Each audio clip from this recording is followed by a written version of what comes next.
Viewers, جب انسان پر کوئی مشکل وقت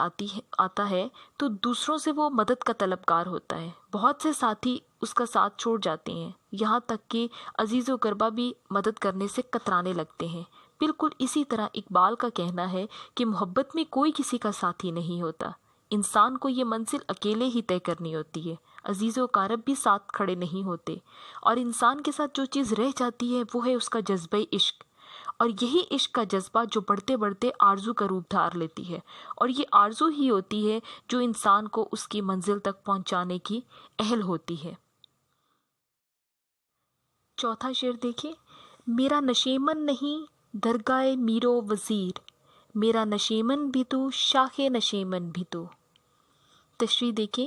شاعر اس شعر میں کہتے ہیں کہ میرے دل میں امیروں اور وزیروں کے لیے گنجائش نہیں، میرے لیے تو تو ہی سب کچھ ہے، منزل بھی اور راہ منزل بھی۔ اقبال اس شعر میں اپنے رب کریم سے مخاطب ہو کر کہتے ہیں کہ میں نے نہ امیروں کے در کو اپنا ٹھکانہ بنایا ہے اور نہ وزیروں کی بارگاہ کو ٹھکانہ بنایا ہے، میں ان سب سے بے نیاز ہوں، کسی بھی دنیاوی دولت و مرتبے کے حامل آدمی کو اس لائق نہیں سمجھتا،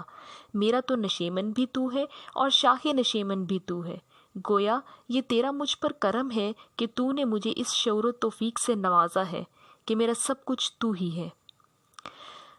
اس شعر میں شاعر اپنے دل کی صفائی اور پاکیزگی کو بیان کر رہے ہیں۔ اقبال یہ کہنا چاہتے ہیں کہ میرا دل کسی غیر مصنوعی طاقت سے متاثر نہیں ہوتا، دنیاوی مال و دولت رتبہ میرے لیے کوئی وقت نہیں رکھتا، میرے دل میں ان چیزوں کی کوئی جگہ نہیں ہے۔ اقبال یہ کہنا چاہتے ہیں کہ میرا دل اگر کسی چیز سے متاثر ہے تو وہ صرف اللہ کی محبت ہے اور اللہ کی وہ نعمتیں ہیں جن سے میں مستفید ہو رہا ہوں، میرے لیے اللہ ہی سب کچھ ہے، اور اسی کے کرم کی بدولت میری زندگی اب تک خوشحال ہے، اور اسی کا کرم ہے کہ اللہ نے مجھے اتنا شعور دیا ہوا ہے۔ پانچواں شعر دیکھیں، تجھ سے گریباں میرا مطلع صبح نشور، تجھ سے میرے سینے میں آتش اللہ ہو۔ صبح نشور کا مطلب ہوتا ہے قیامت کی صبح۔ اب اس کی تشریح کی طرف آتے ہیں۔ اقبال اپنی اللہ سے مخاطب ہو کر کہتے ہیں کہ اے خدا، تو نے میرے سینے میں عشق حقیقی کی جو آگ روشن کی ہے وہ قیامت کے روز بھڑکنے والی آگ سے کم نہیں، غالباً اس کی وجہ یہ ہے کہ میرا دل اللہ ہو کی حرارت کی آماجگاہ بنا ہوا ہے۔ اقبال کہنا چاہتے ہیں کہ اللہ سے عشق کی بدولت میرا گریبان صبح قیامت کے طلوع کی صورت اختیار کر گیا ہے، اور تیرے عشق ہی کی وجہ سے میرے سینے میں اللہ ہو کی آگ روشن ہے، مطلب یہ کہ تیرے عشق کی بدولت میرے گریبان سے قیامت کے سے ہنگامے اٹھ رہے ہیں، جس طرح قیامت کے روز مردہ زندہ ہو جائیں گی، اسی طرح تیرے کرم سے میرا جذبہ عشق کا حامل کلام مردہ لوگوں کی زندگی کی روح پھونک دے گا۔ اقبال اس شعر میں اللہ سے عشق کے ساتھ ساتھ اپنے کلام کی طاقت اور پختگی کو بھی بیان کر رہے ہیں۔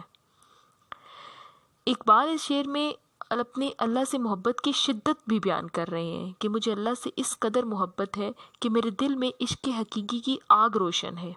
اور یہ آگ کوئی معمولی آگ نہیں ہے بلکہ قیامت کے روز بھڑکنے والی آگ کا مقابلہ کرتی ہے،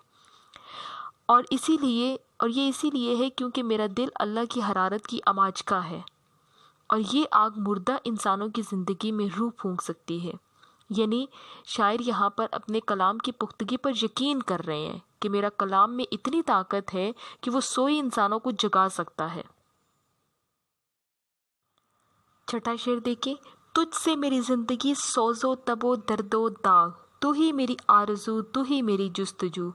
تشریح دیکھیں، اقبال اس شعر میں اپنے عشق یعنی اللہ سے عشق کی تڑپ کو بیان کرتے ہیں اور کہتے ہیں کہ تیرے دم سے، تیرے عشق ہی سے میری زندگی سوز و تپش اور درد و داغ بنی ہوئی ہے، تو ہی میرا سب کچھ ہے جو میرے عشق میں آرزو بن کر بسا ہوا ہے، اور اسی آرزو نے بڑھتے بڑھتے جستجو کی شکل تیار کر لی ہے۔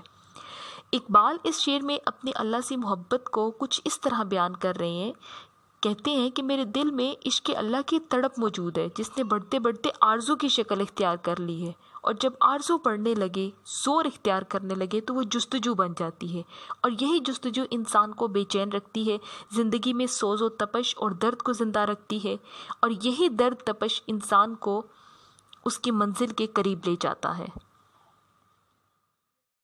جی ویورز، یہ تھا ہمارا آج کا لیکچر جس میں ہم نے اقبال کی نظم کے پہلے 6 اشعار کیے ہیں۔ انشاءاللہ اگلے لیکچر میں ہم اپنی اس نظم کو مکمل کریں گے۔ ویڈیو پسند آئے تو لائک ضرور کیجیے گا، کامنٹ میں اپنی رائے ضرور دیجیے گا، چینل کو سبسکرائب کرنا مت بھولیے گا۔ تب تک کے لیے اللہ حافظ۔